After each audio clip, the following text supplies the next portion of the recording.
Nosso entrevistado do Café com Política de hoje, agora nessa nova versão, nesse novo formato que você pode nos acompanhar no YouTube, youtube.com/otempo é o nosso canal. Bom, e de antemão eu já vou pedir, faça a gentileza de se inscrever no canal, compartilhar também com quem você conhece, mas que ainda não está habituado que nós estamos no YouTube, pode fazer. O Café com Política agora está no audiovisual e você pode compartilhar sempre, como já fazia anteriormente, com quem gosta de discutir assuntos importantes de Minas Gerais, do Brasil e, acima de tudo, da política. Deputado estadual, professor Cleiton, obrigado por estar conosco aqui nesse nosso Café com Política. Seja bem-vindo agora no ano de 2025, já que é a primeira vez que nos falamos.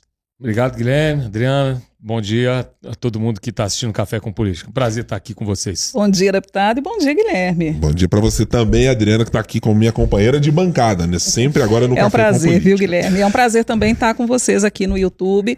Então já fica esse convite reforçado para você se inscrever no canal e compartilhar também as nossas transmissões. Deputado, quero começar lhe perguntando sobre o ano de 2025. Nessa semana em que estamos trazendo o nosso Café com Política, o senhor já detidamente olhou sobre alguns números importantes sobre o governo de Minas. O governador Romeu Zema disse: chegamos a um quarto superávit seguido no estado, mas o senhor tem uma posição bastante crítica em relação a este dado de superávit. Queria que o senhor explicasse para os nossos ouvintes qual é ela. Bom, 2025 acho que vai ser um ano desafiador na política mineira e um ano importante de decisões dentro da Assembleia e por parte, principalmente, do governo Zema. A minha crítica ela é simples. Eu me lembro de um professor, um grande matemático da USP, que ele dizia assim: números eles podem ser torturados segundo a nossa conveniência para eles dizerem aquilo que nós queremos ouvir. Eu costumo dizer que a peça orçamentária do governo Zema, desde quando esse governo se iniciou, ela é uma obra de ficção. De repente você tem, no final do ano, um anúncio de que 8 bilhões de déficit se transformam, no início do ano, em 5 bilhões de superávit. A gente tem sempre que lembrar que o superávit ele precisa ser demonstrado na questão daquilo que é importante do superávit primário. Uhum. O que foi apresentado essa semana é o chamado superávit nominal. E aí, Guilherme, é muito simples. Para quem está no dia a dia, e eu vou tentar aqui não ser técnico, porque é muito técnico e o público que está nos assistindo precisa entender didaticamente isso. Até o ano passado, você tinha o regime de recuperação fiscal como a única proposta de negociação da dívida do Estado. Esse ano, nós temos o Propag, que foi comprada a ideia pelo senador Rodrigo Pacheco, pelo presidente da Assembleia Legislativa de Minas, pelo Ministério da Fazenda, pelo presidente Lula, como uma forma de solucionar um problema que estourou em 4 estados e estouraria em mais 7, que é quando esses estados chegariam na condição que Minas já teve no passado, que é estourar o chamado limite prudencial, que é quando o estado fica insolvente. Em outras palavras, o Estado não daria conta de pagar o salário dos servidores e, ao mesmo tempo, atender a população naquilo que são direitos constitucionais. De repente, o governo faz uma manobra numérica exatamente porque o Propag ele permite que você tenha um teto de gastos mais flexível. É isso que aconteceu nessa semana do anúncio que o governador Zema traz. E aí eu digo sempre que é uma claríssima demonstração de um Estado que nunca foi eficiente. Muito pelo contrário. E aí muita gente que vai assistir o programa vai falar assim: e o Pimentel? Gente, vamos esquecer o Pimentel. Há 6 anos que Pimentel não é governador mais. Nós estamos há 6 anos do governo Zema. Um governo que multiplicou a dívida em 51,3%. Não sou eu que estou inventando, são dados do próprio governo de Minas. Mas, por outro lado, Guilherme e Adriana, é o governo que tem o maior fluxo de caixa da história. Por uma questão simples, não pagou R$1 da dívida. Então, vamos pensar aqui quem está nos assistindo. Eu não pago água, eu não pago luz, eu não pago internet, eu não pago a parcela do cartão de crédito. Vai sobrar do meu salário muito para eu investir nas crianças, na reforma da casa, na troca do carro novo. E esse governo não fez nenhum nem outro, ou seja, ele não pagou R$1 da dívida e não fez nenhum tipo de investimento no Estado. Nós estamos diante do governo mais irresponsável e o menos eficiente da história de Minas Gerais. Dentro da questão do Propag, né, dessa questão da dívida, que é um ponto central, principalmente nesse início do ano. Regime de recuperação fiscal ou Propag? O que é melhor? Na verdade, a gente viu essas discussões todas, agora declarações do governador Romeu Zema falando que não é bem assim, que o Propag não está bem do jeito que o governo idealizou. Como é que você ouviu tudo isso? Adriana, eu, ouvindo a entrevista coletiva do governador, eu pedi as bênçãos de Nossa Senhora da Vergonha Alheia. Não sei se vocês já ouviram falar nela, né? Tem várias Nossa Senhoras. Nossa Senhora da Vergonha Alheia. Bom, aí quem está nos assistindo precisa entender o seguinte: o regime de recuperação fiscal era bom para quem? Era bom para o governo federal e era bom para o governo Zema. O Propag é bom para quem? É bom para o Estado de Minas. E aí, quando eu falo Estado, eu não estou falando do governo. Eu estou falando da herança que pode ser deixada para Minas Gerais, inclusive para aqueles que sucederão o governo Zema. Uhum. E ele é bom também para o servidor público e para o serviço público de qualidade. A entrevista do governador acusando o governo federal de ter vetado alguns pontos. A expressão correta usada precisamente do governador foi ter mutilado a proposta. Olha, é uma grande farsa, é uma grande mentira. Se eu estivesse no lugar do presidente Lula, ou qualquer outro presidente, fosse o Bolsonaro, ele também teria vetado. São 4 pontos e quem está nos assistindo precisa entender o que foi vetado. Foi vetado uma proposta de gatilhos na lei de responsabilidade fiscal, que aí era um cheque em branco para os governadores gastarem do jeito que eles bem entenderiam. Foi vetado uma proposta que foi acordada entre os governadores e determinados senadores e deputados que colocaram essa emenda lá, que dava o seguinte direito: eu tenho uma obra da União parada aqui. O Estado assumiria essa obra da União e, consequentemente, isso abateria na dívida. Mas aí, Guilherme, aí, Adriano, aí quem está nos assistindo, como é que você dá esse direito? Quanto que vai ficar essa obra? O Estado assume essa obra e ele escolhe qual obra ele vai assumir. E aí ele fala para a União, fiz aquela rodovia que de repente custaria 20 milhões e passa a custar 100. Né? Então, uma obra da União assumida pelo Estado para abatimento da dívida. E isso foi vetado. Foi vetado também o Fundo Nacional de Desenvolvimento Regional, que nem existe ainda, porque ele está na reforma tributária. Ele ainda vai, lá na frente, estabelecer uma correção, porque no início da reforma tributária, os estados eles vão perder um pouco em arrecadação. Para cobrir essa perda, se criou esse Fundo Nacional de Desenvolvimento Regional, e aí o governo Lula vetou qualquer tipo de acordo dentro do Propag de um fundo que ainda não existe. Agora, o que o governador está reclamando é que, nos termos do Propag, ele vai ter que pagar 5 bilhões e Minas não tem condições de fazê-lo. É mentira. Por que é mentira? Primeiro, que Minas tem condições de fazer. Segundo, que não precisa ser 5 bilhões. Mas aí tem um detalhe, que é uma das grandes discussões que o governo Zema vai ter que fazer. Para ele não pagar 5 bilhões, aí ele pode ceder às estatais no processo de federalização. E se ele faz isso, você tem dentro do Propag os termos de desconto. No abatimento. No abatimento, que pode chegar em IPCA mais 0%.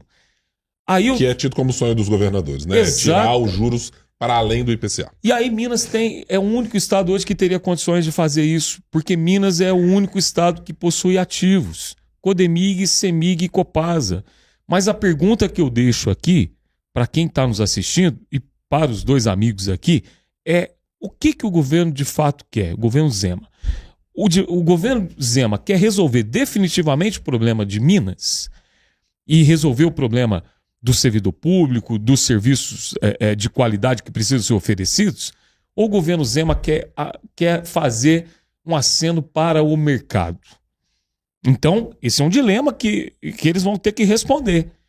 Cede as estatais para o governo federal como forma de abatimento da dívida, e aí a valuation que a União faz é muito maior do que o mercado, porque o mercado ele precifica apenas as ações, a União não, ela precifica as ações e o valor patrimonial e histórico das nossas empresas. E aí então o governo vai ter que dar essa resposta. Não aderir ao Propag nesse primeiro momento, como tem dito o seu Matheus Simões, como tem dito o próprio governador, como tem dito a equipe ali, prejuízo de bilhões para Minas Gerais. Continuar no regime de recuperação fiscal nesse ano é prejuízo de bilhões para o estado de Minas e, consequentemente, para aqueles que dependem desse estado, que são os mais pobres. E essa federalização, ela seria bom para os mineiros? Ela seria bom para os brasileiros. Eu dou um exemplo simples da CEMIG. Se a CEMIG é federalizada, aí o governo ele tem que ter uma vitória no Supremo Tribunal Federal, numa ação impetrada daquilo que foi feito num contrato leonino, draconiano, na privatização da Eletrobras. O governo ainda detém 37% das ações da Eletrobras, mas ele não tem o controle do conselho da Eletrobras. Uma vez corrigido isso, retomado o controle da Eletrobras, o que nós teremos? A CEMIG, que pode ser incorporada à Eletrobras e, consequentemente, linhas de transmissão, de distribuição, de geração de energia poderão ser novamente integradas num grande projeto nacional e, consequentemente, você tem a retomada daquilo que precisa ser estabelecido no país, da industrialização. Então, é um grande presente para o governo federal a federalização da CEMIG. Nem vou falar de Codemig, de Nióbio, e tantas vezes nós discutimos isso aqui. Mas seria um presente não só para os mineiros, um presente para o desenvolvimento do país em áreas estratégicas que no mundo têm sido, inclusive, reestatizadas, e no Brasil o governo Zema, nessa gana privatícia, é assim que eu chamo, do Partido Novo, inclusive, quer ir na contramão daquilo que o mundo está fazendo. Agora vamos à viabilidade política. Claro que o senhor está na oposição, mas eu queria a sua avaliação a respeito da capacidade que o governo tem e na conversa com os demais deputados. Eu vou usar até um exemplo anterior do que nós tivemos de projetos outros que, na hora H de você mexer com o servidor, mesmo quem é da base diz assim, bom, até aqui eu consigo caminhar com o governo, em outra parte eu não consigo caminhar. O senhor sente o clima exatamente de que maneira entre os parlamentares, sejam eles da base ou seja da oposição, quanto à possibilidade de federalização? Olha, eu sinto assim que os deputados da base entenderam a importância do Propag. Tanto é que eles chegavam para a gente e pediam o tempo todo para a oposição obstruir e não deixar o regime de recuperação fiscal prosperar, porque eles não saberiam como iam entregar depois uma viatura para a polícia, como é que ia visitar uma escola que estava sendo reformada com as emendas, como é que eles iam olhar no servidor público e dizer para eles, olha, eu votei a favor do regime de recuperação fiscal, que resolve o problema do Zema, mas não resolve o problema do Estado. Ao mesmo tempo, voltando na sua pergunta inicial, 2025 já está gerando incógnita na nossa cabeça. Porque eu vim para cá conversando com alguns deputados de bancadas importantes que não querem ficar mais na base do Zema. O PL, por exemplo. O PL faz um acento para ser oposição. Até porque o senador Cleitinho já começou a sua campanha para 2026. Não sei se já pode chamar ele de comunista, mas ele acusou aí já o governo Zema nessa semana, num vídeo, de ter elevado o preço do combustível, porque é o governador que toma a decisão do ICMS. Nós temos já também acenos de deputados que estavam na base até o ano passado, insatisfeitos porque determinados compromissos não foram honrados. Uhum. Interessante porque até a Câmara Municipal de BH e a sua eleição já está interferindo nas decisões dentro da Assembleia. Então, a gente tem muita água para rolar e vocês vão ter muito assunto aqui no Café com Política, porque o Zema está perdendo a sua base. Pois é, e como que fica essa situação? Porque tem alguns momentos, conversando com parlamentares, que eu percebo que Parece que o governador Romeu Zema é um, Matheus Simões é outro, são duas visões que em alguns momentos elas divergem, mas em outros se encontram.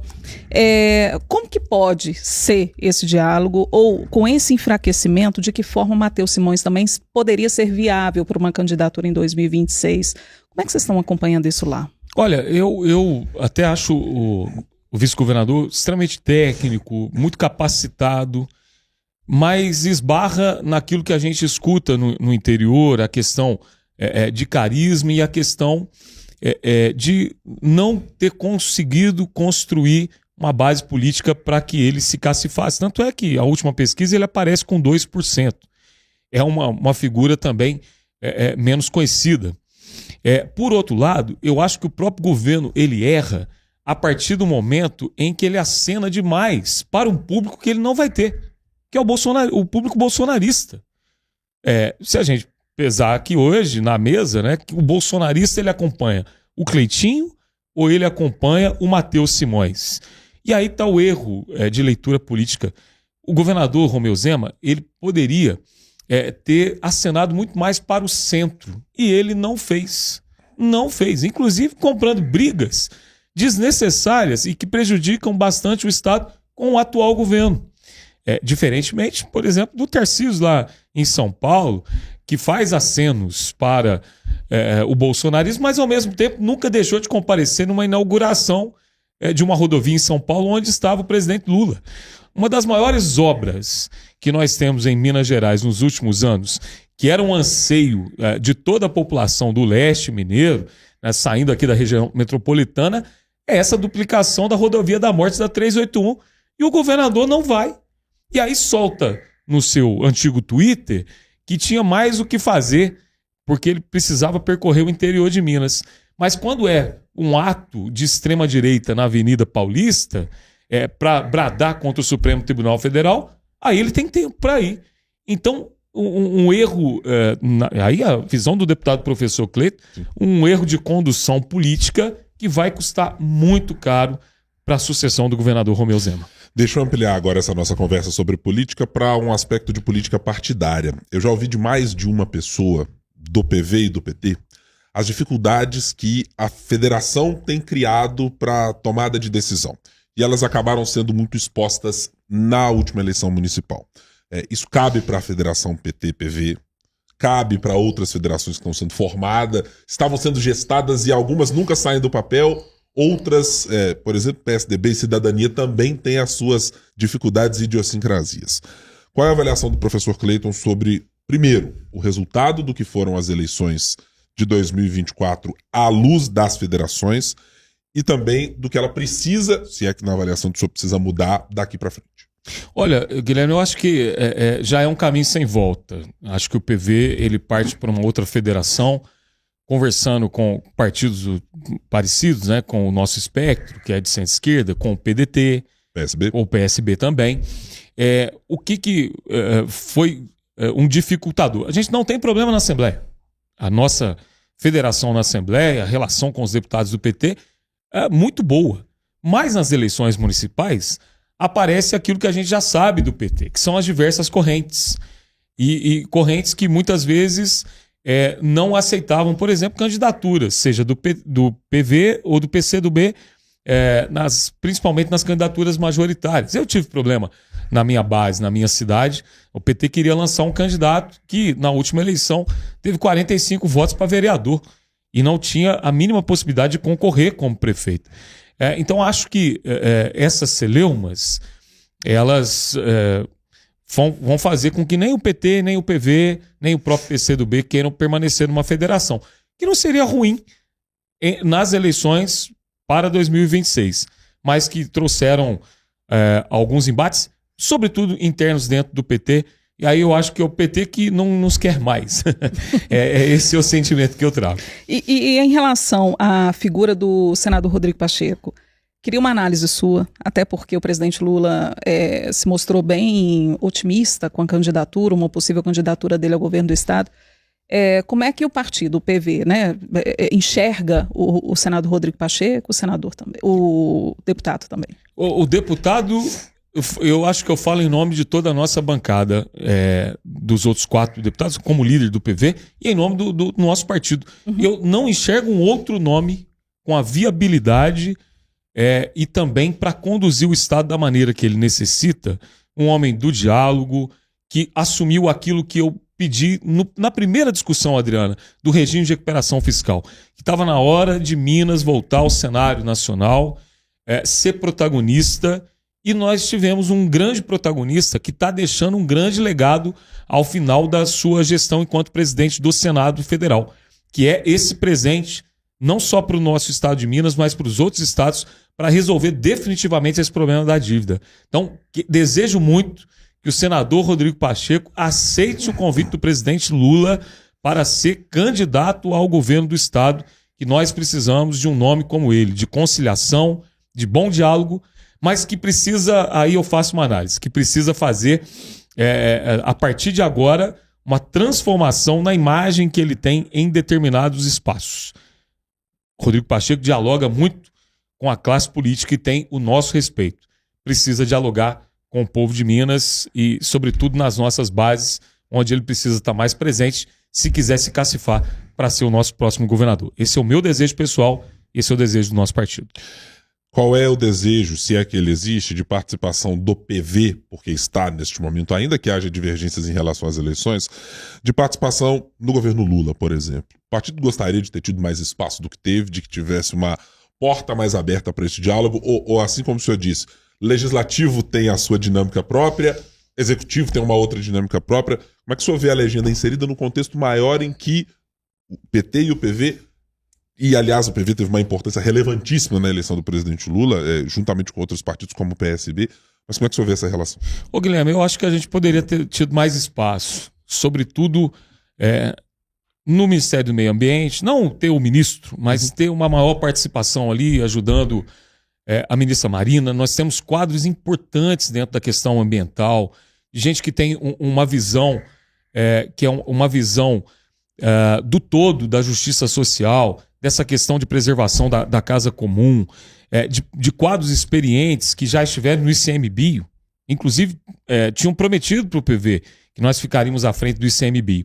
E sobrou o IFAM, onde está lá o presidente Leandro Graz, que foi deputado distrital, é um grande quadro, está fazendo um trabalho brilhante, mas o presidente Lula assistiu Café com Política, ele poderia, nesses próximos 2 anos, dar mais espaço para o Partido Verde. Já participou aqui em outras oportunidades também. Vamos ver se a turma leva até ele, então.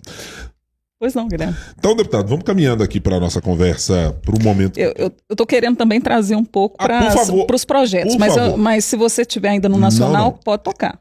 Vamos, porque depois a gente vai ter uma hora específica que o professor Cleiton já conhece, que se chama Bate Pronto, aí tem umas coisinhas para a gente perguntar.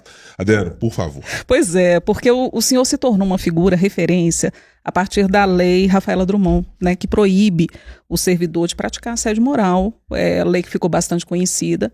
E o senhor continua recebendo, né, denúncias. O que falta? Como resolver essa situação? O servidor, né, quando chega até o senhor, muitas vezes chega muito fragilizado, né? Porque é um cargo que ele ocupa, muitas vezes faz com amor, com dedicação, mas ele tem uma família, ele tem filhos, né, ou ela. Então, assim, é uma situação muito delicada, né, deputado? Adriana, obrigado por tocar nesse assunto, que é um assunto que me traz uma empatia muito grande em relação ao seu Odair, a dona Zuraide, que são os pais da Rafaela, e que eu tive muitas vezes na presença deles e é muito dolorido um pai, você que é mãe, o Guilherme aqui, eu também sou pai, você criar o seu filho, preparar ele para a vida, inclusive oferecendo os melhores espaços para a educação, como foi o caso da Rafaela, que tinha o sonho de ser uma servidora pública, e aí, de repente, no espaço da Polícia Civil, num espaço de uma servidora do Estado, onde ela deveria ser protegida, cuidada, ela é assediada moralmente e sexualmente a ponto de tirar a própria vida, o chamado autoextermínio. E o caso da Rafaela acendeu essa discussão e esse debate no âmbito do Estado. Nós começamos a receber denúncias, o deputado Sargento Rodrigues, que é presidente da Comissão de Segurança Pública, outros deputados que compõem o espaço ali da Comissão de Direitos Humanos, e fiquei, confesso, chocado, horrorizado, inclusive o que eu relatei para vocês agora há pouco, aqui fora do ar, que a gente precisa, inclusive, quebrar essa blindagem que é feita com o assediador. Por isso que nós criamos uma lei, que é uma lei de fato punitiva, para excluir do serviço público aquele que assedia moralmente, aquele que exerce sobre o outro uma função, que é uma função de mando, de humilhação, quando esse deveria ser, na função de chefe, o primeiro a proteger essas pessoas. E aí eu te pergunto, interrompendo um pouco a sua colocação, claro, tranquilo. Porque para que seja punido, precisa de uma investigação. Esses casos estão sendo investigados? Essa investigação está sendo concluída? Olha, infelizmente, a notícia que a gente tem é que eles têm sido varridos para debaixo do tapete. E aqui faço uma crítica pública à Corregedoria da Polícia Civil. Ela não tem que ser corporativista. Ela tem que cumprir aquilo que a lei determina. E se depender do deputado professor Cleito e de outros deputados da Assembleia, nós vamos a fundo para que essas pessoas que hoje estão sendo acusadas, elas possam ser extirpadas, expurgadas do serviço público, porque elas não têm que estar ali, não. É para isso que a memória da Rafaela inspirou o nome dessa lei, que era uma brecha desde a década de 50 no Estatuto do Servidor Público, porque lá não se discutia assédio moral. Então, a sua pergunta é importante e fica o meu recado aqui. O recado para aquele que está sendo investigado, para aquele que assedia. Ou muda a postura, ou nós iremos a fundo. E um pedido para o governo Zema. Vamos parar de passar pano e de esconder aquilo que tem acontecido. Porque se esse não serve mais, e ele é excluído, e o Estatuto dá, a partir da Lei Rafaela Drummond, todas essas condições, vamos abrir concurso e trazer para o Estado pessoas que queiram trabalhar no rigor da lei. Que revisão é necessária, deputado? E eu estou perguntando do ponto de vista estrutural, porque essa discussão, eu vou pegar o exemplo americano. Depois de casos muito específicos de violência, né, o caso de George Floyd, ensejou, por exemplo, uma discussão dentro do parlamento americano para dizer, precisamos revisar práticas das polícias, estados fizeram isso, alguns isoladamente. O senhor vê alguma necessidade, do ponto de vista corporativo, da Polícia Civil, da Polícia Militar, quero colocar todos aqui neste cenário. Nós chegamos a um ponto em que há necessidade de fazer algum tipo de correção no jeito de se estruturar, na maneira de se ensinar aos policiais, delegados, agentes penitenciários, a maneira pela qual eles lidam com casos, com a sociedade, internamente a esses problemas, como do caso da Rafaela Drummond. Na formação, né? Na formação. Eu acho que começa na formação da Academia de Polícia. A Academia de Polícia contrata, por exemplo, agora, uma senhora, a hora-aula a R$185 mil para cultura organizacional. Sendo que você tem gente dentro da Polícia Civil que poderia fazer isso sem custo nenhum para o Estado. É um contrato que chega a quase 2 milhões aí e que deixou uma grande insatisfação dentro da academia. Além da reestruturação daquilo que se ensina na academia, eu penso também, Guilherme, que nós precisamos rever a questão hierárquica dentro da Polícia Civil. O Brasil é o único país onde isso ainda acontece. Por que um delegado, uma delegada que tem que exercer a função de chefia não pode ser um escrivão? Não pode ser um investigador? Não pode ser um perito? Que dentro daquela delegacia demonstra que tem muito mais características de liderança do que propriamente alguém que exerce uma outra função. Essa é uma discussão que mexe com ferida, que atinge diretamente determinada categoria, mas que precisa ser feita urgentemente, não só em Minas, na Polícia Civil de todo o Brasil, que ainda está muito atrasado quando você coloca, por exemplo, o exemplo dos Estados Unidos, onde já se mudou essa estrutura hierárquica. O servidor está mais corajoso para denunciar?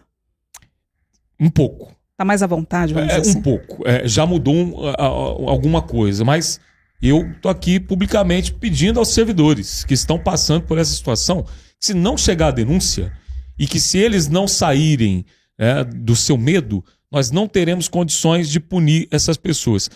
Podem ficar no anonimato, não tem problema nenhum, mas a gente precisa que vocês entrem em contato com os deputados da Assembleia, e eu estou à disposição para que a gente possa colocar a público o que vem acontecendo em determinados espaços para punir as pessoas que estão cometendo o assédio moral. Nós estamos conversando aqui no Café com Política com o deputado estadual, professor Cleiton, do PV. E agora, deputado, chegamos àquela hora do bate-pronto. Perguntas rápidas e respostas, aliás, na mesma proporção. A parte que eu mais gosto. Essa parte é boa. Tem muita gente que gosta. Tem o pessoal que participa a primeira vez e fala assim, nossa, essa parte tô meio assustado, né, Guilherme? Mas depois se acostuma, habitualmente, até porque a gente sempre pergunta coisas calmas. A gente é bonzinho, gente é bonzinho. exatamente. Deputado, PT e PV na Federação e PCdoB foi ou merecem qual nota até agora na sua atuação? Eu daria 2 notas. Eleição de 2022, 10. Eleição de 2024, 5. Propag e regime de recuperação fiscal. Propag, sem dúvida nenhuma, solução para todos os problemas do estado de Minas. A relação entre os governos Lula e Zema é republicana em alguma medida? Se tornou mais fratricida do que deveria? Em que pé ela deveria ser feita? Se tornou fratricida não por causa do presidente, por causa do governador que quer acenar o tempo todo para a extrema-direita, pensando nas eleições de 2026, quando ele deveria pensar no estado de Minas. Rodrigo Pacheco em 2026? Nosso próximo governador, se Deus quiser. Nós conversamos aqui no nosso Café com Política com o deputado estadual professor Cleiton, do PV. Deputado, muito obrigado mais uma vez por estar conosco aqui no Café, nessa nova fase aqui, agora mais vinculado ao digital e aos internautas que nos acompanham e aquela audiência que sempre nos foi fiel no Café com Política, e também a todos aqueles que participam e sempre participarão aqui, porque, bom, temos mais assuntos para tratar, importantíssimos sempre para o estado de Minas Gerais. Obrigado pela disponibilidade do senhor mais uma vez. Obrigado, Guilherme. Obrigado, Adriano. Estou sempre à disposição aqui do Café com Política e espero que a gente faça muito esse gesto esse ano. Eu estou exatamente nessa torcida. Eu não tenho certeza se a Adriana Ferreira estará fazendo muito. O meu é o contrário. O meu é assim, ó. Mas eu acho que assim, podemos ter muitas coisas assim. Já começamos, tá? E é só o começo. Muito obrigado a você que esteve na companhia. Se você for desse gesto, como é que é o outro, Adriana? O outro é assim. Ou deste outro, tá tudo certo, tá? Na política a gente se resolve por isso aqui. Muito obrigado pela companhia no Café com Política. Democracia. É totalmente democrático. Quer dizer, depende da hora. Se for clássico, eu não sou exatamente um democrata. Aí a gente pede licença. A gente pede licença. Clássico é outra conversa. Muito obrigado pela companhia aqui no YouTube, canal de O Tempo, youtube.com/O Tempo. Até a próxima. Tchau, tchau.